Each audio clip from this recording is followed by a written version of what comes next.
रोशनपुर नाम के गांव में चंदा और शांति नाम की जिठानी और देवरानी रहती थी। चंदा का पति बहुत पैसे वाला था। उनके पास किसी भी चीज की कोई कमी नहीं थी और उसके विपरीत शांति का पति बहुत ही गरीब और नशेड़ी था। शांति चंदा के घर में काम करके अपना घर चलाती थी। भाभी, घर पर खाने के लिए कुछ भी नहीं है। अगर आप थोड़ा खाना दे पाए तो बहुत मेहरबानी होगी। मुझे जो भी पैसे मिलते हैं वो तो आपके देवर नशे में उड़ा देते हैं। ये तुम लोगों का ना रोज रोज का ड्रामा हो गया है। अब देवर जी कमाते नहीं है तो मैं क्या करूं? तुम्हारा पति तो तुम्हारी सारी कमाई दारू में उड़ा देता है। रहने दो भूखा उसे। अरे ऐसे मत बोलिए भाभी, आप तो जानती ही हैं कि वो मन के कितने साफ हैं, पर इस बेरोजगारी के कारण उन्हें दारू पीने की लत लग गई है। अरे अपना ये रोना गाना बाद में कर लेना, पहले काम निपटा ले घर का। मेरा और टाइम खराब ना कर। जा गेहूं पीस ले, फिर तुझे कपड़े भी धोने हैं। शांति रसोई घर में जाकर गेहूं पीसने लगती है। पीसते पीसते कुछ गेहूं वहां कपड़ों में गिर जाते हैं, जिसे देखकर उसके दिमाग में एक आइडिया आता है। क्यों ना ऐसे ही थोड़े गेहूं मैं अपने पल्लू में बांधकर घर ले जाऊं, फिर एक बर्तन में जमा कर लूंगी और उसे पीसकर रोटी बना लूंगी। कुछ दिन तो ऐसे ही चलता रहा, मगर फिर एक दिन चंदा ने शांति को ऐसा करते हुए देख लिया। अरे पहले तो मुझे लगा तुम लोग बस गरीब हो, पर तुम लोग तो चोर भी हो। चोरनी कहीं की। मुझे तो लगता था तू गेहूं पिसती है, पर तू तो अपने पल्लू में गेहूं छुपाकर ले जाती है। निकल मेरे घर से। मुझे माफ कर दो भाभी, हमारे पास खाने के लिए एक दाना तक नहीं था, इसलिए मुझे ये सब करना पड़ा। अरे तुम लोग मेरे रिश्तेदार हो, इसीलिए दया कर कर तुझे मैंने अपने घर पे काम पर रख लिया, पर तू और तेरा पति हमारे खानदान का नाम मिट्टी में मिलाने पर उतारू हो चुके हैं। आपको मुझे जितनी गालियां देनी है दीजिए, मारना है तो मार भी लीजिए भाभी, पर मुझे काम से मत निकालिए। परिवार की बात है, वरना कोई और ऐसा काम करता ना तो धक्के मार कर कब से घर का बाहर निकाल दिया होता। रोते रोते शांति अपने घर चली जाती है, जहाँ उसका नशेड़ी पति कहता है, अरे कहाँ रह गई थी कामचोर? इतनी देर क्यों कर दी? आज पैसे लाई कि आज भी खाली हाथ वापस आ गई है? अपने हाथ दिखा। जरूर पैसे छुपा लिए ताकि मैं दारू ना पी पाऊं। नहीं जी, मैं आपसे क्यों छुपाऊंगी, और अभी आप दारू पीने की बात कर रहे हैं, उसी कारण तो आज हम लोगों की ये हालत हो गई है। किसी काम की नहीं है तू, बिना मार खाए समझेगी नहीं। रख, अभी तेरे होश ठिकाने लगाता हूँ। रामलाल शांति को बहुत मारता है। शांति का मन दुखी हो जाता है और वो गांव के तालाब के पास के एक पेड़ के नीचे बैठकर फूट फूट कर रोने लगती है।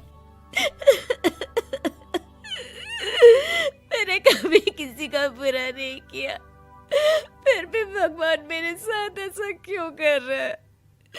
मैं तो रामलाल जी की फिक्र करती हूँ, फिर भी उन्होंने मुझे इतना मारा। तभी उसे एक आवाज सुनाई देती है, रोने की कोई जरूरत नहीं है बेटी, चिंता क्यों करती हो? ये आवाज कहाँ से आ रही है? शांति अपने आसपास देखती है, उसे कोई नहीं दिखता। वो ऊपर देखती है, जहाँ उसे एक छोटी सी परी दिखती है। आप कौन है? आप तो कोई परी लगती हैं। हाँ बेटी, मैं इसी पेड़ पर रहती हूँ। मैंने तुम्हारी सारी बात सुनी, अब तुम्हें फिक्र करने की कोई जरूरत नहीं। अपनी आंखें बंद करो। शांति आंखें बंद करती है और जादुई परी अपनी छड़ी घुमाती है। उसकी छड़ी घुमाते ही पेड़ के सारे पत्ते सुनहरे रंग के हो जाते हैं। परी उनमें से एक पत्ता तोड़ लेती है और फिर से अपनी छड़ी घुमाती है, जिसके कारण सारे पत्ते पहले की तरह साधारण से दिखने लगते हैं। आंखें खोलो बेटा। लो, इस पत्ते को ले जाकर अपने तकिए के नीचे रख देना। ये तो एक साधारण पत्ता है, इससे क्या होगा?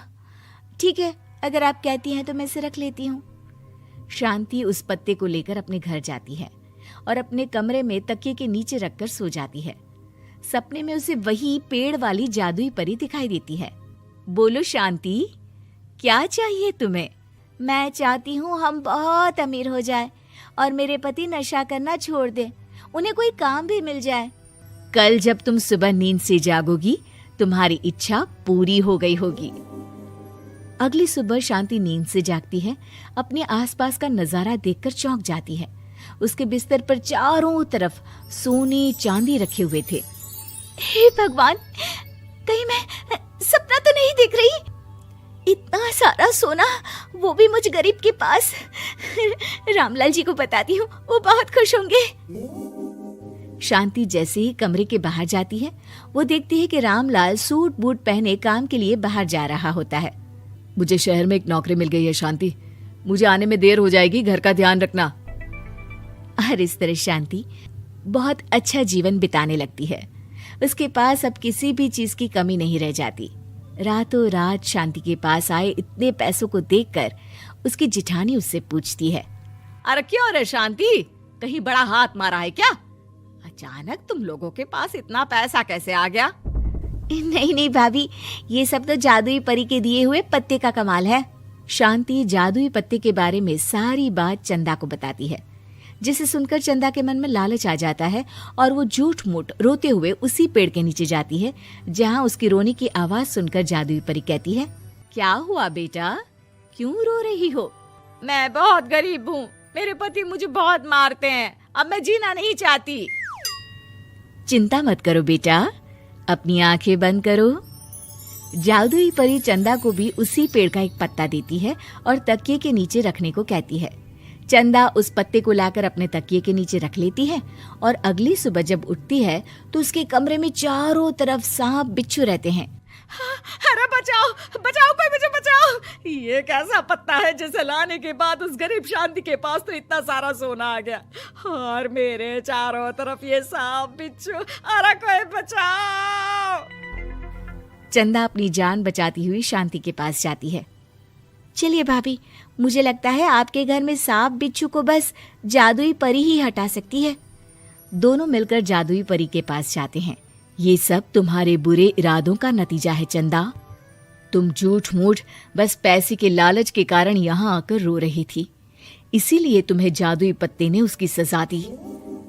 अरे मुझे माफ कर दीजिए जादुई परी, मेरे मन में लालच आ गया था। अरे शांति, तुम भी मुझे माफ कर दो, मैंने तुम्हारे साथ बहुत गलत किया है, फिर भी तुम मेरी मदद के लिए आई।